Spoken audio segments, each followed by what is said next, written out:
SSC 26 তোমরা জানো যে তোমাদের পরীক্ষা পেছানো হয়েছে। তোমাদের পরীক্ষা হচ্ছে জুলাইয়ের 2 তারিখ থেকে শুরু হবে। এখন তোমাদের হাতে কমপক্ষে 70 দিন সময় বাকি আছে। এই সময় তোমরা চাইলে এখন থেকে যদি তোমরা ভালোভাবে প্রস্তুতি নাও, তোমরা চাইলে কিন্তু শুধু A+ না, তোমরা চাইলে গোল্ডেন A+ও কিন্তু পেতে পারো। সেক্ষেত্রে এই 70 দিনে কিভাবে তোমরা গোল্ডেন A+ পাওয়ার জন্য প্রস্তুতি নিবে সেটাই হচ্ছে আমি আজকে তোমাদের এই ভিডিওতে দেখাবো। আমি হচ্ছে এখানে 70 দিনকে 3 ভাগে ভাগ করছি। একটা হচ্ছে 40 দিন, 20 দিন, 10 দিন। যাদের 5 থেকে 15% সিলেবাস কমপ্লিট হয়েছে তাদের হচ্ছে প্রথম 40 দিনে যেটা করতে হবে সেটা হচ্ছে তোমাদের এখন স্মার্ট স্টাডি করতে হবে। তোমাদের এখন সিলেক্টিভ পড়াশোনা করতে হবে। এবং সিলেক্টিভ পড়া বলতে এখানে তোমাদের সিলেক্টিভ চ্যাপ্টার এবং টপিক পড়া, অর্থাৎ 100% সিলেবাস।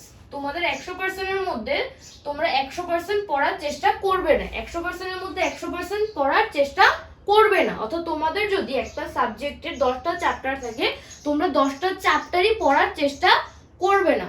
তোমরা যেটা করবে সেটা হচ্ছে তোমাদের অ্যাটলিস্ট 80% সিলেবাস তোমাদের কমপ্লিট করতে হবে। তোমরা 100% সিলেবাস কমপ্লিট করার কথা এখন না চিন্তা করে তোমাদের এখন 80% সিলেবাস কমপ্লিট করতে হবে, এটা হচ্ছে তোমরা চিন্তা করো। অর্থাৎ তোমাদের প্রত্যেকটা সাবজেক্ট থেকে কোন কোন চ্যাপ্টারগুলা বা কোন কোন টপিকগুলো ইম্পর্টেন্ট শুধু ওই চ্যাপ্টার এবং ওই টপিকগুলোই পড়তে হবে। বিগত 5 বছরের আমি এখানে বলবো যে তোমাদের 2019 থেকে 2025 সাল পর্যন্ত, ঠিক আছে, এই সালের প্রশ্নগুলো তোমরা হচ্ছে অ্যানালাইজ করে বের করবে হচ্ছে যে কোন চ্যাপ্টারগুলো বা কোন টপিকগুলো ইম্পর্টেন্ট।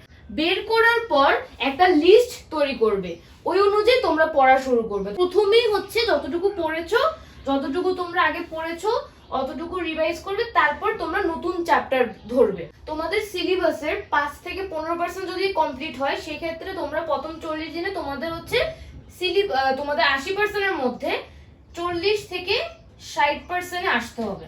প্রথম 40 দিনে তোমাদের আসতে হবে। যদি তোমাদের 40% হয় সেক্ষেত্রে তোমাদের বাকি থাকবে হচ্ছে 40%। 80% এর মধ্যে বাকি থাকবে 40%। 80% এর মধ্যে যদি তোমরা 60% কমপ্লিট করে ফেলতে পারো সেক্ষেত্রে তোমাদের আর বাকি থাকবে হচ্ছে 20%। এটা হচ্ছে তোমরা পরের যে 20 দিন, সে পরের 20 দিনে প্রথম 15 দিনে শেষ করতে হবে, ঠিক আছে?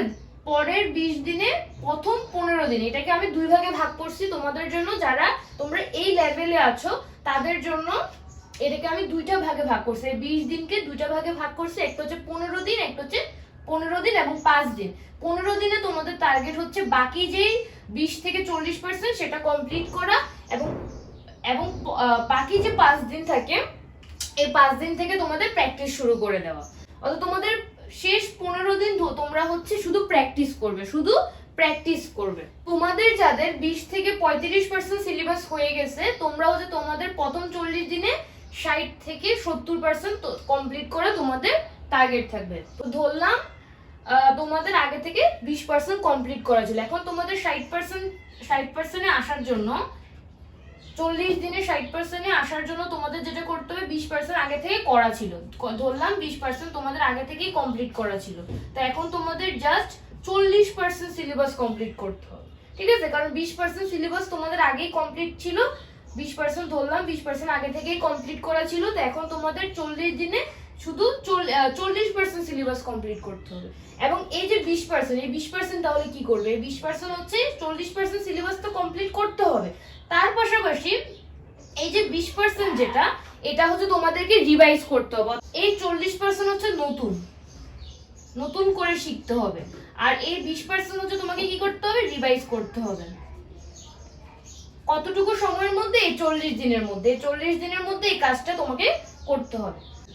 তোমাদের 80% সিলেবাস কমপ্লিট করতে হবে। এখন তোমরা যদি 60% সিলেবাস 40 দিনে কমপ্লিট করে ফেলো, ঠিক আছে, তাহলে তোমাদের আর কত পার্সেন্ট সিলেবাস কমপ্লিট করতে হবে? বাকি 10 দিনে তোমাদের হচ্ছে 20% সিলেবাস কমপ্লিট করতে হবে। আর ঠিক আছে, তো তোমাদের বাকি 10 দিনে তোমাদের টার্গেট হচ্ছে 10 থেকে 20% সিলেবাস কমপ্লিট করা। আর পরের 10 দিন থেকে তোমাদের হচ্ছে প্র্যাকটিস শুরু করতে হবে, বেশি বেশি পরীক্ষা দিতে হবে, বেশি বেশি বোর্ড কোশ্চেন হচ্ছে সলভ করতে হবে। আর যাদের হচ্ছে 40 থেকে 65% সিলেবাস কমপ্লিট, তোমাদের টার্গেট হচ্ছে 70 থেকে 80% সিলেবাস কমপ্লিট করা। তোমাদের 40 দিনের টার্গেট হচ্ছে 70 থেকে 80% সিলেবাস হচ্ছে কি করা, কমপ্লিট করে ফেলার। তো তোমাদের বাকি তোমাদের 20 দিনে তোমাদের টার্গেট থাকবে হচ্ছে, তোমাদের যদি কোনো চ্যাপ্টারে যদি মনে হয় যে চ্যাপ্টারটা বেশি গুরুত্বপূর্ণ বা একটু কঠিন, তোমাদের আবার একবার রিভাইজ দিতে হবে, তো সেক্ষেত্রে তোমরা রিভিশন দিতে পারো। তো তোমাদের হচ্ছে এই 20 এবং 10 অর্থাৎ তোমাদের এই 30 দিনে তোমাদের হচ্ছে কি করতে হবে, প্র্যাকটিস করতে হবে। তোমাদের যাদের 70-80% হয়ে গেছে, তোমরা চাইলে বাকি যে 10% অথবা 20% সেটা কমপ্লিট করতে পারো। আর তোমাদের যদি মনে হয় যে না 70 থেকে 80% হচ্ছে কমপ্লিট হয়েছে, সেজন্য আমার আর করতে হবে না, তোমরা হচ্ছে কি করবে, তোমরা হচ্ছে এখন রিভিশন দিবে। তোমাদের প্রথম 40 দিনে হচ্ছে তোমরা রিভিশন দিবে, পরের 20 দিন এবং হচ্ছে লাস্টের 10 দিন তোমরা হচ্ছে প্র্যাকটিস করবে। তো আশা করি তোমরা বুঝতে পেরেছো।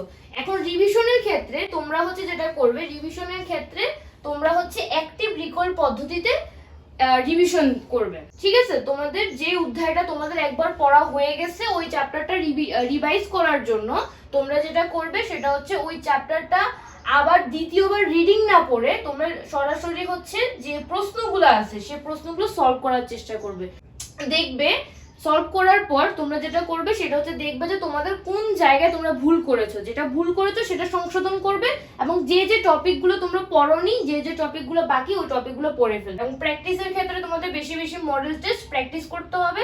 আর ইংলিশ এবং আইসিটি এটা ভালোভাবে পড়তে হবে, ঠিক আছে? ইংলিশ এবং আইসিটি ভালোভাবে পড়তে হবে। তোমরা যে গ্রুপেরই হও, তোমরা তোমাদের গ্রুপ সাবজেক্টগুলোতে ভালোভাবে ফোকাস করবে, কারণ তোমাদের টার্গেট যদি হয় A+, সেক্ষেত্রে কিভাবে কোন কয়টা বিষয় তোমাদের A+ লাগবে এই বিষয়ে কিন্তু আমি একটা ভিডিও দিয়েছি, সেই ভিডিওটা তোমরা দেখে নিতে পারো। তোমাদের যদি তোমরা যারা কমার্সের আছে, তোমাদের যদি অ্যাকাউন্টিং এবং ফিনান্সের যদি সমস্যা থাকে, সেই ক্ষেত্রে আমার একটা কোর্স রয়েছে, তোমরা চাইলে সেই কোর্সে যুক্ত হতে পারো। প্রথম 4টা ক্লাস হচ্ছে ফ্রি নেওয়া হবে, 25 তারিখ থেকে ক্লাস শুরু হবে। প্রথম ক্লাসগুলো হচ্ছে সম্পূর্ণ ফ্রিতে নেওয়া হবে। তোমাদের যদি উপকার হয় সেই ক্ষেত্রে তোমরা চাইলে কোর্সে যুক্ত হতে পারো। তো এখন থেকে ভালোভাবে পড়াশোনা করো, আশা করি একটা ভালো রেজাল্ট করতে পারবে।